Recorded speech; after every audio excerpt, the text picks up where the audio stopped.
तो दोस्तों पिछले कुछ समय में मैंने कई सारे ओएनजीसी को लेकर आपको वीडियोस बनाकर दिए और आप खुद भी नोटिस कर पा रहे होंगे कि भारतीय रेलवे के बाद सबसे ज्यादा प्रगति के साथ काम अगर कोई संस्था कर रही है तो वो ओएनजीसी ही है। कई सारे प्रोजेक्ट्स जो कि बहुत ज्यादा महत्वपूर्ण है उनके ऊपर एक साथ काम किए जा रहे हैं और गवर्नमेंट की तरफ से भी पूरा समर्थन इन्हें दिया जा रहा है ताकि ये अपने सारे के सारे प्रोजेक्ट्स पूरे कर ले। फिर नई नई जगहों पर जाकर ऑयल एंड गैस को एक्सप्लोर करना हो या फिर हमारे स्ट्रेटेजिक ऑयल रिजर्व को और ज्यादा बढ़ाना हो। इसके अलावा रिन्यूएबल एनर्जी के क्षेत्र में देख लीजिए, लगभग सभी क्षेत्रों में ओएनजीसी बहुत शानदार काम कर रहा है। और एक सबसे महत्वपूर्ण प्रोजेक्ट की अगर बात की जाए तो वो है दूसरे देशों में ऑयल फील्ड्स के अंदर अपनी हिस्सेदारी सुनिश्चित करना, उसे खरीदना, ताकि इन फ्यूचर हमें एक स्टेबल कीमत पर ऑयल की सप्लाई रेगुलर बेसिस पर होती रहे।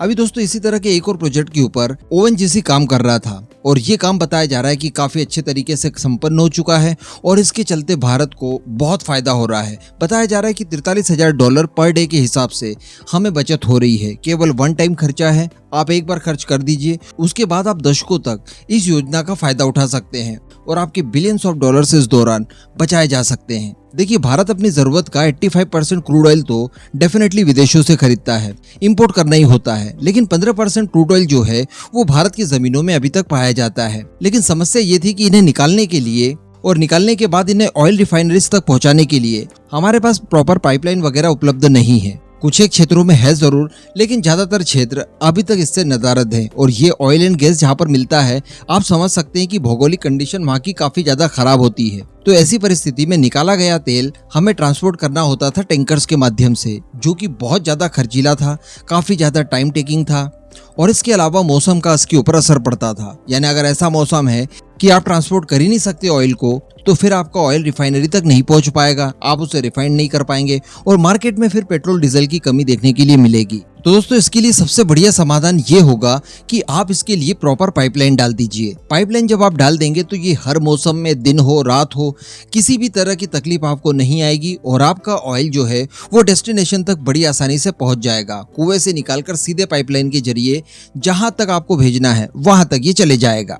अब अगर बात की जाए पन्ना ऑयल फील्ड की, जो कि ओएनजीसी के अधिकार क्षेत्र में आता है और इसे पश्चिमी अपतटीय बेसिन सैटेलाइट कहा जाता है, तो यहाँ पर प्रतिदिन के हिसाब से 9,600 बैरल क्रूड ऑयल निकाला जाता है, जिन्हें टैंकर्स के माध्यम से ही रिफाइनरीज तक पहुंचाना होता है। और इस तेल का ट्रांसपोर्टेशन बहुत ही ज्यादा चैलेंजिंग था।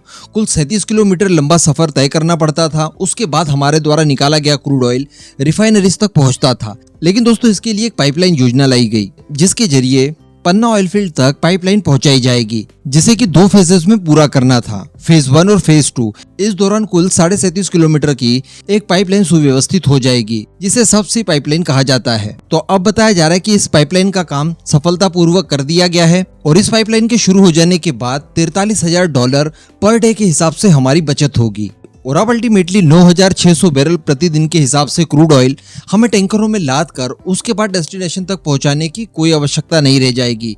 सीधे पाइपलाइन का इस्तेमाल करते हुए किसी भी मौसम में बिना किसी बाधा के अब ये तेल सुगमता से पहुंच जाया करेगा और बीच में हमें बचत भी होगी। डेफिनेटली पाइपलाइन को स्थापित करने के लिए हमें पहले काफी कुछ खर्च करना पड़ा होगा, लेकिन आप सोचिए कि ये पाइपलाइन जब एक बार स्थापित हो गई है तो ये कितने सालों तक हमें सेवाएं दे पाएगी, बहुत ही लंबे समय तक, कई दशकों तक। बीच बीच में थोड़े बहुत मेंटेनेंस की जरूरत जरूर पड़ेगी, लेकिन अल्टीमेटली ये पाइपलाइन काफी लंबे समय तक हमें सहयोग करती रहेगी।